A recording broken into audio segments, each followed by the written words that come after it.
Hello, Julie here and welcome to my YouTube channel. Today I'm going to be using some old curtain lace as a stencil to create a pattern on some white cardstock using sprays. I'm going to be basically using Perfect Pearl sprays, but you could use any spray. Okay, so I've got my spray box here and I've got this piece of white cardstock. It's 300 GSM.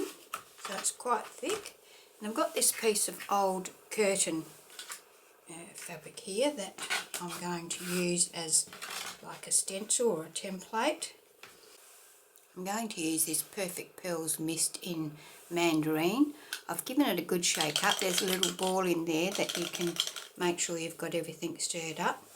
And I'm just going to spray all over this. I'm using the curtain fabric as a stencil basically. I'm going to give it a good coat because I do want this colour over the whole thing. So I'm going to end up with hopefully two things that I can use. I'm trying not to get it too thick because if I do and it runs under the fabric, I'll lose my pattern on my sheet of cardstock. Hard work on the old fingers doing this. Be a bit easier if I could had a better sprayer or something.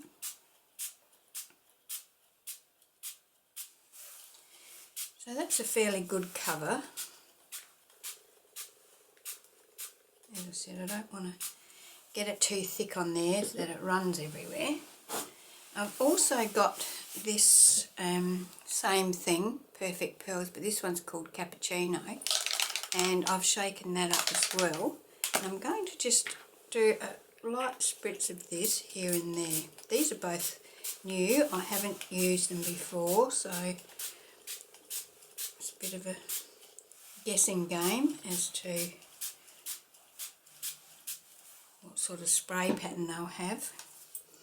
I'm not a big brown fan, but I just thought that might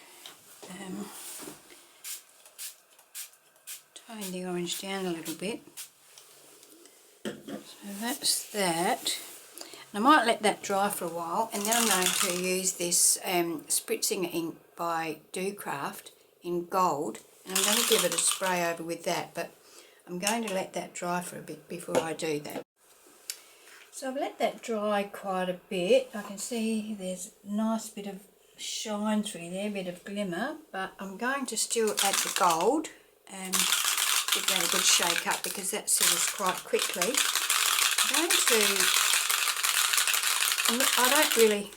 suppose I could have a quick look. Yeah, there's quite a bit of shimmer there, but we'll go for a bit more. You can never have too much shimmer, can you?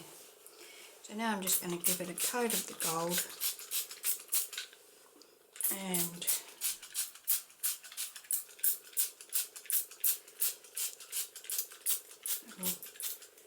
once again tone down that orange, give it a bit more of a muted colour, and I'm still trying not to get it too thick, but you can see that this spray is giving me a bit of grief. It's coming out quite blotchy, which is not what I wanted, but see how I go.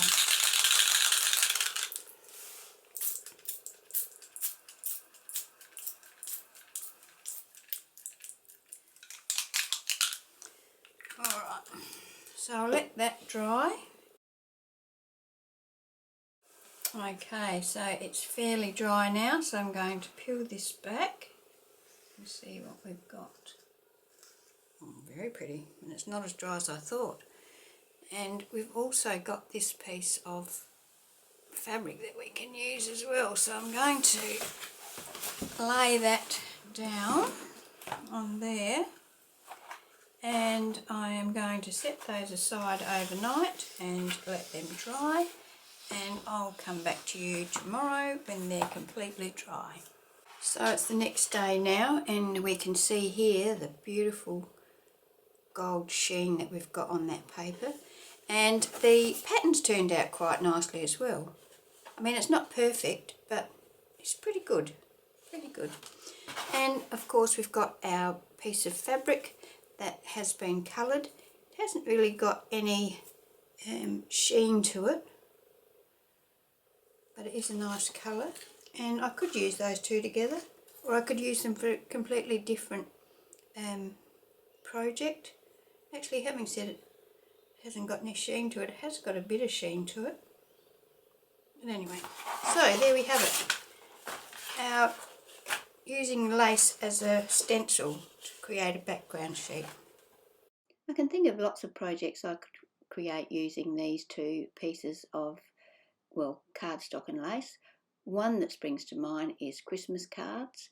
Anyway, I will show you what I make with these as time goes by, and thank you for watching my video today, and I hope you can join me for my next video.